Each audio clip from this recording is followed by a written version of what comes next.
বিরতির পর স্বাগত। সম্প্রতি বামেদের পক্ষ থেকে বামেদের যুব সংগঠন ডিওয়াইএফআই এবং টিওয়াইএফ এর উদ্যোগে রাজ্যের চাকরি সংক্রান্ত বিভিন্ন বিষয় নিয়ে তারা অভিযোগ তুলেছিলেন যে বর্তমান রাজ্য সরকার প্রতিনিয়ত এই আইনি বা বেআইনি সংযোজন করছে, সে সমস্ত বিষয় নিয়ে তারা কিন্তু এক প্রকার বিষোদ্গার, অন্যদিকে শাসক দলকে কটাক্ষ করেন। তবে এবার এই পুরো ঘটনার পরিপ্রেক্ষিতে পাল্টা কিন্তু এবার দিলেন বিজেপির যুব মোর্চার সভাপতি সুশান্ত দেব।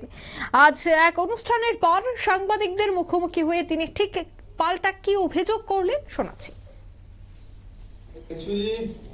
বক্তব্যের জন্য অনেক কিছু বক্তব্য দেওয়া যায়।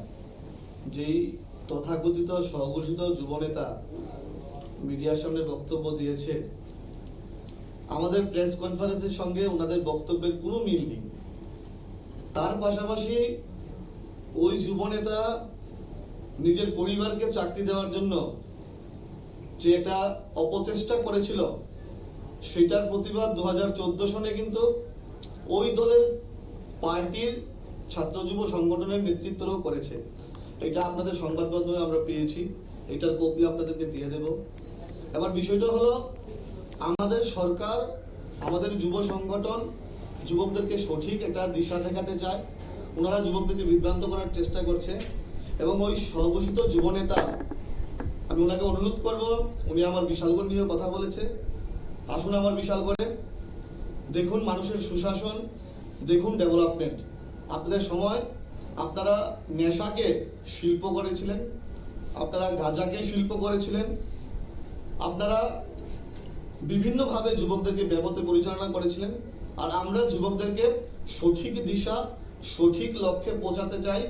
এবং ওই যুবনেতাকে আমি চ্যালেঞ্জ করব, আপনি গোটা রাজ্যে ঘুরুন, যুব সম্প্রদায় ভারতীয় জনতা পার্টির পক্ষে আছে, যুব সম্প্রদায় যুবকদের পক্ষে আছে। এবং আপনারা শুনলেন যুব মোর্চা রাজ্য সভাপতি তথা বিধায়ক সুশান্ত দেবের বক্তব্য। তিনিও কিন্তু পাল্টা নাম না করেই নিশানা করলেন বাম যুব সংগঠন ডিওয়াইএফআই এর দিকে এবং আক্রমণের পাল্টা আক্রমণ। অর্থাৎ একদিকে দেখা গেছে যে বেকারদের সমস্যা নিয়ে বিধায়কেরা বিরোধীরা কিন্তু মাঠে ময়দানে ঝাঁপিয়ে পড়েছে, অন্যদিকে এই বিষয়টার পাল্টাও দিচ্ছে শাসক দল বিজেপি। নিয়ে নিচ্ছে এই মুহূর্তে ছোট্ট একটি বিজ্ঞাপন বিরতি, সঙ্গে থাকুন।